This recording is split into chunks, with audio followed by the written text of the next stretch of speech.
Hello friends, super magic રસોઈમાં મિત્રો હું આપનું સ્વાગત કરું છું। આજે હું વધેલા ભાતના ભજીયાની રેસીપી લઈને આવી છું।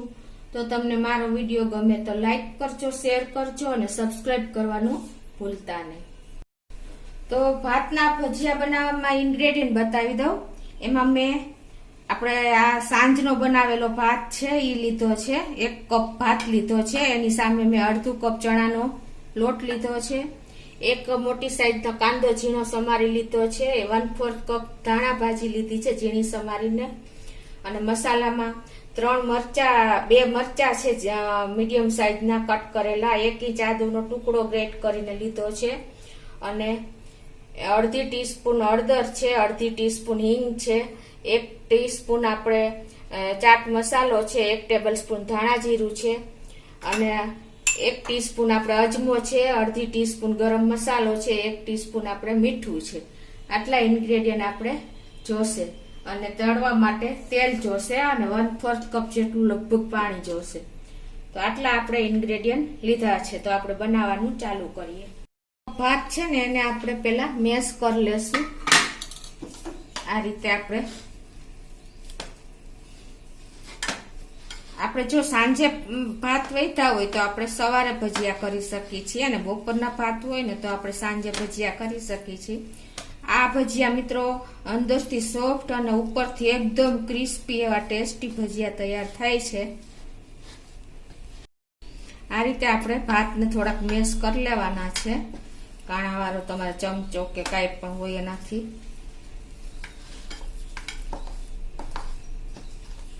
હવે એને આપણે એક બાઉલમાં લઈ લેશું।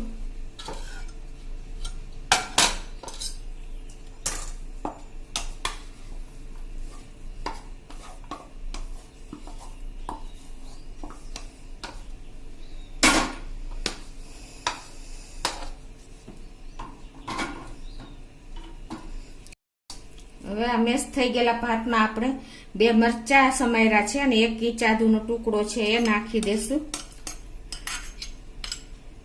અને આપણે આજે 1 મોટી સાઈઝનો કાંદો ઝીણો સમાર્યો છે એ નાખી દેશું,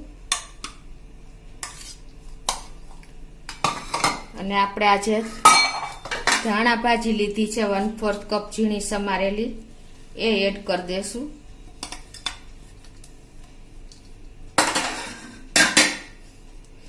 હવે આમાં મિત્રો આપણે મસાલા કરી લઈએ। તો એમાં મેં આપણે અડધી ટીસ્પૂન જેવી હિંગ નાખશું, કેમ કે આપણે આમાં સોડાનો ઉપયોગ બિલકુલ નહીં કરીએ, એટલે આપણે હિંગ નાખશું અડધી ટીસ્પૂન, અને અડધી ટીસ્પૂન આપણે હળદર પાવડર નાખશું। એટલે હળદર પાવડર આપણે જો સોડા નાખીને તો હળદર પાવડર નાખી તો આપણે ભજીયા લાલ થઈ જાય, પણ આપણે આમાં સોડાનો ઉપયોગ નથી કરતા। 1 ટીસ્પૂન જેવો આપણે ચાટ મસાલો નાખી દેશું, 1 ટેબલ સ્પૂન જેવું આપણે ધાણા જીરું નાખી દેશું, અને અડધી ટીસ્પૂન જેવો આપણે ગરમ મસાલો નાખી દેશું, અને ટેસ્ટ એકોર્ડિંગ આપણે 1 ટીસ્પૂન જેવું આપણે મીઠું નાખી દેશું, અને લાસ્ટમાં આપણે આજે અજમો પચવામાં આપણે ભજીયા સહેલા પડે એટલે 1 ટીસ્પૂન જેવો આપણે અજમો હાથેથી આ રીતે મસળીને નાખશું।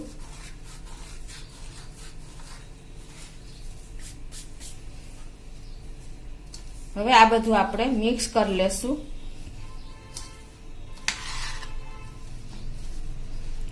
હવે એમાં આપણે અડધો કપ જેવો આ ચણાનો લોટ લીધો છે એ એડ કરી દેશું,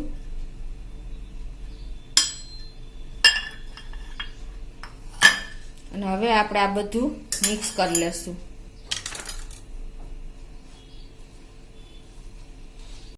જો આપણે બધું મસાલો ને લોટ ને મિક્સ કરી લીધું છે।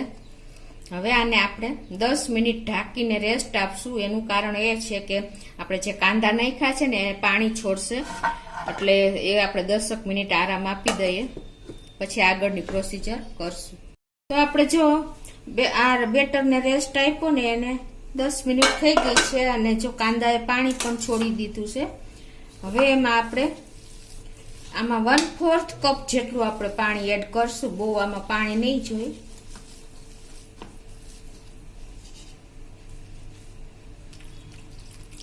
અને આપણે એનું સરસ ભજીયાનું બેટર તૈયાર કરી લેશું.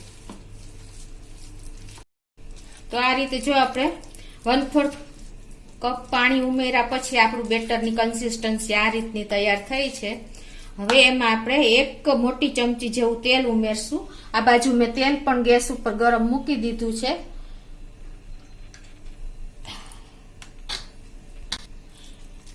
હવે આ મિક્સ કરી લેશું બરાબર.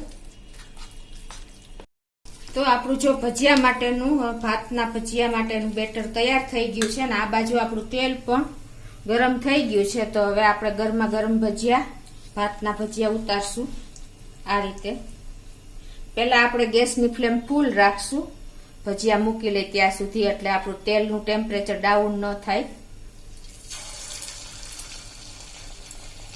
આ રીતે જેટલા તેલમાં આવશે એટલા આપણે મૂકી દેશું.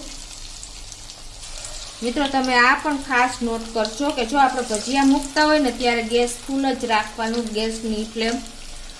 પછી આપણે સ્લો કરી નાખવાની, એટલે આપણા ભજીયા સરસ સેટ થઈને તૈયાર થાય. જો તમે સ્લો રાખશો ને તો ભજીયામાં તેલ ચડી જશે, તમારે જોઈએ એવું રિઝલ્ટ ભજીયાનું નહીં મળે.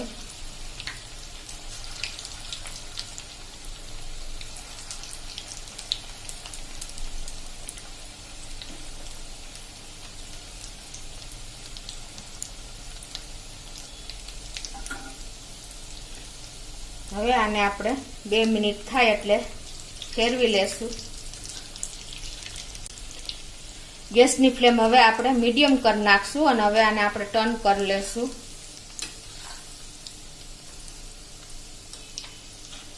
મિત્રો જો આપણા ભજીયા એકદમ ક્રિસ્પી થઈ ગયા છે, ગોલ્ડન બ્રાઉન કલર જેવા. આ રીતે આપણે સ્લો ફ્લેમ ઉપર થાવા દીધા હતા,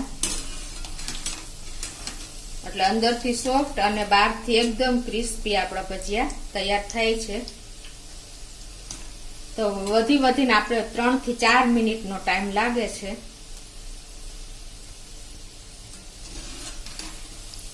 તો હવે આને આપણે તૈયાર થઈ ગયા છે તો બહાર લઈ લેશું.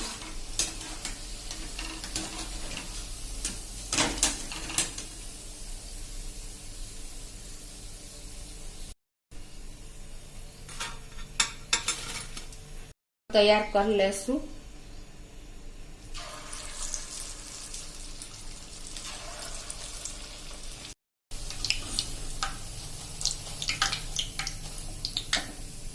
તો મિત્રો જો આપણા ભાતના ભજીયા તૈયાર છે, એકદમ ક્રિસ્પી અને અંદરથી સોફ્ટ એવા.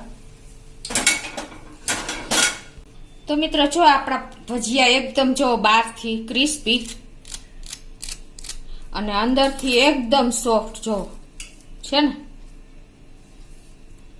આ રીતના આપણા ભજીયા તૈયાર થાય છે. તો આપણે ભાત વધ્યા હોય તો મિત્રો ફેંકી ન દેતા આપણે આનો ઉપયોગ સરસ રીતે આ રીતે ભજીયા બનાવીને કરી શકીએ છીએ. અને આ ભજીયા મિત્રો આપણને સોસ સાથે બહુ સરસ લાગે છે ચટણી કરતા, એટલે આ રીતે તમે ટેસ્ટ કરજો અને એન્જોય કરજો મિત્રો. તો તમને મારો વિડીયો ગમે તો લાઈક કરજો, શેર કરજો અને સબસ્ક્રાઈબ કરવાનું ભૂલતા નહીં.